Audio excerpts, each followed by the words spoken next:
Hola, muy buenos días. Bienvenidos a este nuevo devocional. Agradezco mucho a este grupo por la invitación que venimos haciendo varias personas de distintas historias, de distintas ocupaciones, de distintas familias para empezar el día bien y es poniéndolo en manos del Señor. Así que quiero darles la bienvenida.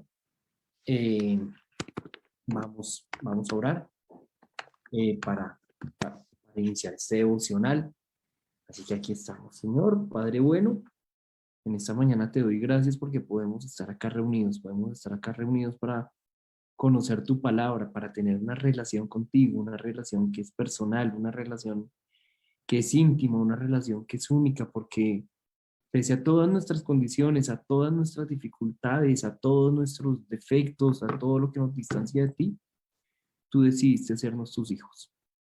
Tú nos diste a Jesús como Salvador, como quien vino, se hizo hombre, murió por nosotros en las condiciones más duras posibles y luego resucitó para el perdón de nuestros pecados, para nuestra esperanza. Permite que esta oración, permite que esta palabra que vamos a compartir sea la oportunidad de fortalecer nuestra fe. Pues como vamos a ver, es solamente con fe, solamente creyendo en la certeza de tu palabra, solo creyendo en tu fidelidad que podemos tener una relación contigo, Señor. Gracias por este tiempo, en el nombre de Jesús. Amén. Pues de nuevo, muy buenos días. Yo soy José Daniel y voy a estar haciendo el devocional de esta mañana. Por favor, abramos la Biblia. Vamos a leer Lucas 8, del 40 al 56. Muy bien. Eh, la hija de Jairo y la mujer que tocó el manto de Jesús. Cuando volvió Jesús, le recibió la multitud con gozo, porque todo le esperaba. Entonces vino un varón llamado Jairo, que era el principal de la sinagoga, y postrándose a los pies de Jesús, le rogaba que entrase en su casa, porque tenía una hija única, como de 12 años, que se estaba muriendo, y mientras iba la multitud le oprimía. Pero una mujer que padecía de flujo de sangre desde hace 12 años y que había gastado en médicos todo cuanto tenía y por ninguno había podido ser curada, se le acercó por detrás y tocó el borde de su manto y al instante se detuvo el flujo de su sangre. Entonces Jesús dijo: ¿Quién es el que me ha tocado? Y negando todos, dijo Pedro y los que con él estaban: Maestro, la multitud te aprieta y oprime y dices: ¿Quién es el que me ha tocado? Pero Jesús dijo: Alguien me ha tocado, porque yo he conocido que ha salido poder de mí. Entonces, cuando la mujer vio que no había quedado oculta, vino temblando y postrándose a sus pies le declaró delante de todo el pueblo por qué causa le había tocado y cómo al instante había sido sanada. Y él le dijo: Hija, tu fe te ha salvado, ve en paz. Estaba hablando aún cuando vino uno de casa del principal de la sinagoga a decirle: Tu hija ha muerto, no molestes más al maestro. Oyéndolo, Jesús le respondió: No temas, cree solamente y serás salva. Eh, entrando en la casa, no dejó entrar a nadie consigo, sino a Pedro, a Jacobo, a Juan y al padre y a la madre de la niña. Y lloraban todos y hacían lamentación por ella. Pero él dijo: No lloréis, no está muerta, sino que duerme. Y se burlaban de él, sabiendo que estaba muerta, mas él, tomándola de la mano, clamó diciendo: Muchacha, levántate. Entonces su espíritu volvió e inmediatamente se levantó, y él mandó que se le diese de comer. Y sus padres estaban atónitos. Pero Jesús le mandó que a nadie dijesen lo que había sucedido. Acabamos de leer Lucas, capítulo 8, del versículo 40 al versículo 56. Y pues, digamos, es una porción de la palabra del Evangelio en especial, que trae dos historias de Jesús. Una es la situación de una mujer enferma, enferma por flujo de sangre, que había hecho de todo, ahí lo dice la palabra, había gastado toda su fortuna en tratar de sanarse. Y otra es la historia de Jairo, que Jairo es un personaje muy especial en el Evangelio y que a veces pasa un poco inadvertido, pero que, como vamos a ver, nos enseña muchas cosas, porque Jairo era un principal de la iglesia en el pueblo judío. Y recordemos que fueron justamente los principales de la iglesia, los jerarcas, los escribas, los fariseos, los que fueron más duros con Jesús, los que más resistencia le enfrentaron, y a la postre quienes terminaron determinando su muerte en una cruz.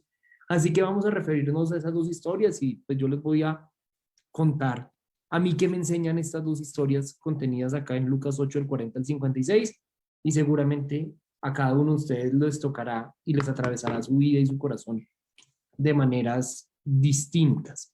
Y quiero empezar hablando de Jairo, porque Jairo, ya lo decía, era el principal de la sinagoga y en una porción de la escritura se postró a los pies de Jesús. Eso lo encontramos en el versículo 41.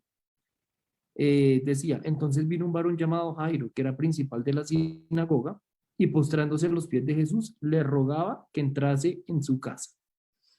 Y esto de postrarse ante los pies de Jesús, de pronto visto a tiempo presente, nos parece normal, porque pues nosotros hoy sabemos que Jesús es el Hijo de Dios, que miles de millones de personas creen en él, ojalá miles de millones más lo hicieran también, que es el Hijo de Dios, o sea, ya le damos un lugar en nuestra vida y en muchos casos en nuestras familias muy importante. Pero ese no necesariamente era el lugar que le daban en los tiempos de Jesús. Los judíos, el pueblo judío de esa época, del siglo I, era un pueblo que solamente se postraba ante Dios. Ninguna persona se ponía de rodillas ante otra. Eso de hecho les generaba conflictos con el Imperio Romano, que de alguna manera esperaban que ellos se postraran ante el emperador, ante sus instituciones, y no era el caso. Los judíos solo se postraban ante Dios. Pero además esa imagen de un hombre postrado ante Jesús también nos debe llevar a pensar quién era ese hombre. Y ya lo decía hace un momento, este hombre no era un hombre cualquiera en la sociedad judía de la época, era uno de los principales de la iglesia, en una sociedad donde las personas más connotadas, más remarcadas, eran justamente los líderes eclesiales, los líderes de la iglesia, y pues que estaban muy lejos en términos de doctrina, en términos de su visión, de reconocer que Jesús era el Mesías, que Jesús era el Salvador, que Jesús era la promesa que Dios les había hecho. Pero fíjense, entonces, como un hombre poderosísimo, importantísimo, se postra ante Jesús. Y esto nos recuerda algo, y es como muchas veces nosotros de pronto sin toda esa pompa y sin toda esa misma situación de Jairo, muchas veces es en las situaciones de dificultad, de desespero, cuando venimos verdaderamente a ponernos de rodillas ante Dios, y como muchas veces son las pruebas de nuestra vida, las más duras, las más adversas, las que resultan apropiadas para que nos pongamos a los pies de Dios, a los pies de Jesús. Le pasó a Jairo y nos pasa también a nosotros en nuestra vida, y eso no está mal. De golpe, ojalá después también nos postráramos cuando ya hayamos superado la prueba. Ojalá esa prueba nos enseñe y nos ayude a volvernos en esa situación de alabanza, en esa situación de adoración, de decirle, tú eres primero, tú eres nuestro Dios no es el dinero, nuestro Dios no es el poder, nuestro Dios no es el trabajo, nuestro Dios no son las miles de cosas que aderezan nuestra vida, en nuestra vida material, sino nuestro Dios eres tú. Pero esto muestra la historia que de hecho muestra muchas veces el Evangelio, y es como en dificultad es cuando nos postramos ante Dios. Y pues la situación desesperada de Jairo era esa, que su hija se estaba muriendo. De hecho, en el relato, unos momentos después, ya no se estaba muriendo, sino que se murió. Pero además, este también es un mensaje muy importante desde otro punto de vista. No solamente que está bien que nos postremos en el momento de mayor dificultad y que ojalá nos mantuviéramos, sino que también Dios está al alcance de todos. Uno podría pensar, sin leer esta porción, si uno le preguntaran a quienes hemos estudiado la palabra y sobre todo la historia de la muerte de Jesús, quienes la hemos leído, oiga, ¿será que Jesús sí estaba al alcance de los fariseos, de los escribas, de esas autoridades eclesiásticas que a la postre lo condenarían y lo matarían? Y pues con lógica humana diríamos que no, pero Jesús sabía todo lo que iba a pasar, y aún así ante la humildad, ante la fe de uno de ellos, el que hizo fue, le sirvió, y en este caso revivió a su hija. Y quiero continuar viendo ese relato de Jairo, y ahorita paso a la mujer que se postró. Y es que la hija dice más adelante, digamos, la historia además está muy bien escrita porque nos cuenta primero quién es Jairo y cómo Jairo se postra y por qué se postra. Y luego salta al tema de la mujer enferma, pero dejemos a la mujer enferma ahí esperando un momento y continuemos con la historia de Jairo. Y entonces, luego del episodio de la mujer enferma que tocó el manto de Jesús, se acerca una persona y le dice a Jairo, oiga, ya no, como ya no friegue más al maestro, que ya su hija se murió, ya no hay nada que hacer. Y Jesús le dice, acá quiero leer literalmente porque eso es más fuerte, no temas, cree solamente y serás salva. Y cuando Jesús llega a la casa, lo cuenta también esta porción bíblica, la gente se burlaba. Claro, porque pues si llega alguien a un funeral o acaba de morir alguien y dice, no, yo vengo a revivir al muerto, pues más de uno se va a burlar o va a decir esa persona que se cree. Pero fíjense la actitud de Jairo. Creyó. Jairo creyó y entró Jesús y la resucitó. La devolvió a la vida y pidió que la alimentaran. Esta fue para este momento la segunda resurrección de Jesús, pues ya lo había hecho con el hijo de la viuda de Naín, luego lo haría con el Lázaro. Pero pues qué más prueba el poder de Dios obrando en Jesús que la posibilidad, la capacidad, la facultad de devolver a alguien a la vida. Así que esta es la historia de Jairo. Y ahorita nos vamos a preguntar eso, Jairo, ¿qué tiene que ver con nosotros? Y la resurrección de la hija de Jairo por parte de Jesús, ¿qué tiene que ver con nosotros? Y esta es la otra historia, que es la historia de una mujer enferma por flujo de sangre que no podía curarse. Además, recordemos que para la época estos temas eran tabú. Y por la tradición judía, una mujer con esos problemas, pues era una mujer que de alguna manera era aislada de la sociedad, era una paria de la sociedad, no podía ir al templo a congregarse, era rechazada dentro de su sociedad, y esta era una mujer de fe. Eso lo estudiábamos anoche con mi esposa, con Priscila, que ahorita nos va a acompañar un rato. Y vean lo que pasa tan espectacular, y es que tal era la fe de esa mujer que ella ni siquiera buscó a Jesús, sino dijo, no, yo con un tocarle el manto de pronto algo pasa. Y le tocó el manto y algo pasó. Pero algo pasó no solamente porque ella se curó de su enfermedad, luego de haberse gastado todo el dinero del mundo, como lo cuentan acá, en tratar de curarse, sino pasó porque Jesús se dio cuenta de lo que ella había hecho. Y este es un buen ejemplo para parar y reflexionar y darnos cuenta algo que también nos enseña la palabra, y es que Dios nos conoce íntimamente. Nosotros podemos tener secretos con todo el mundo, pero no con Dios. Él conoce hasta nuestras intenciones. Y en medio de una multitud, como le decía Pedro, pues él no iba, digamos, caminando solo y de repente una mujer le tocó el manto y salió a correr. No.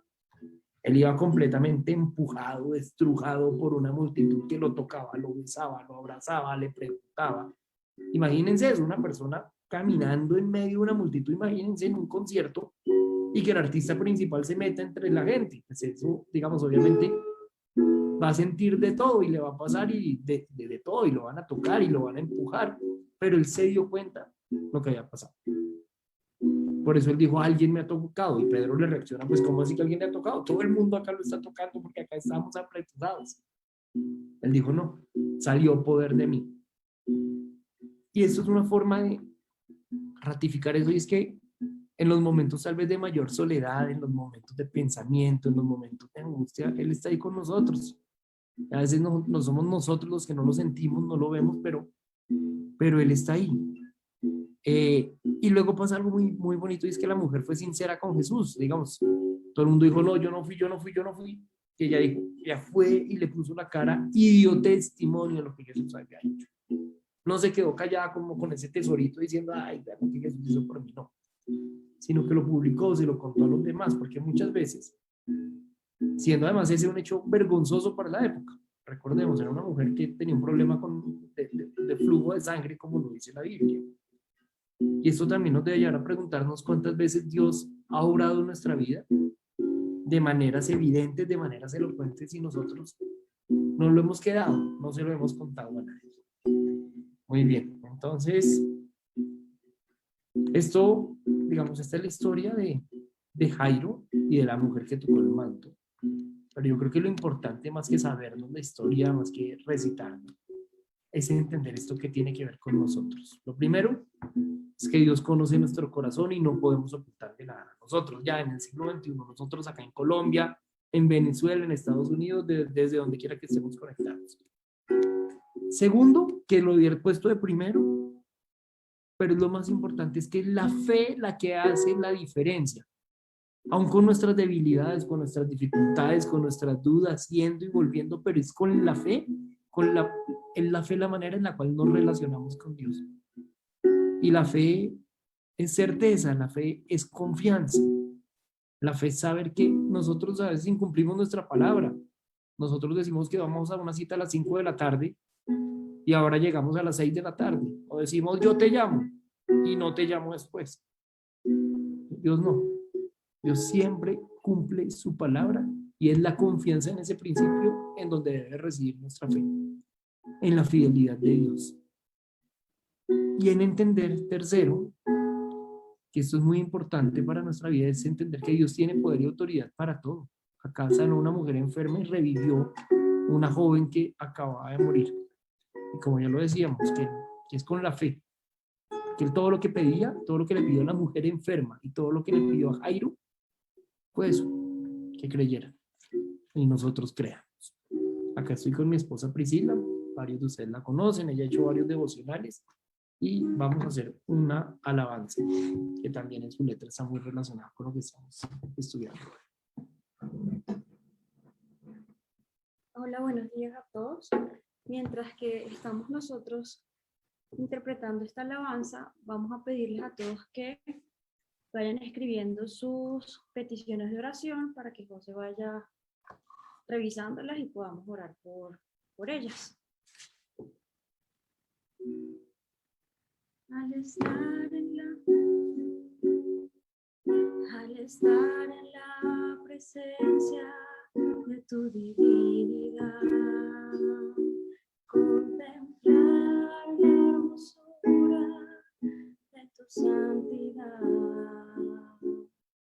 mi espíritu se alegra en tu majestad. Te adoro a ti,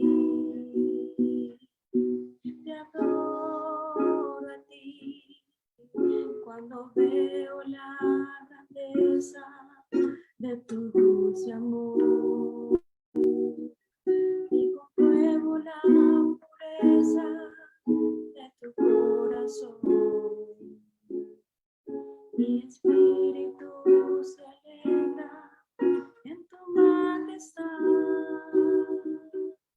Te adoro a ti, te adoro a ti, y al estar aquí delante de ti, te adoraré, postrado ante ti, mi corazón te adoro, Dios, y siempre quiero estar para adorar y contemplar tu santidad.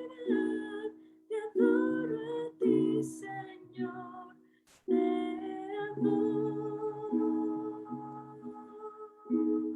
a ti.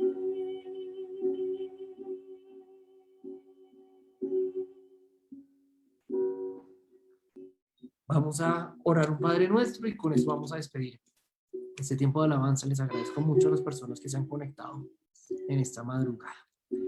Padre nuestro que estás en el cielo, santificado sea tu nombre. Venga tu reino, que se haga tu voluntad como en el cielo, también en la tierra. El pan nuestro de cada día, dánoslo hoy. Perdona nuestros pecados, nuestras deudas, como nosotros también perdonamos a quienes nos adeudan. No nos dejes caer en tentación y líbranos del mal, porque tuyo es el reino, el poder y la gloria por los siglos de los siglos. Amén. Este ha sido nuestro tiempo de